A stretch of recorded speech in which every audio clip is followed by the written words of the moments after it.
Batuk membandel, tuntaskan dengan minum air seduhan asam jawa.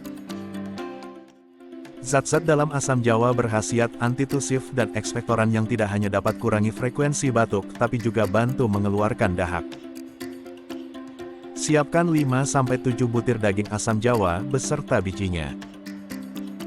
Seduh dengan 2 gelas air panas, lalu saring airnya. Boleh tambah madu secukupnya. Minumlah habis dalam 1 hari.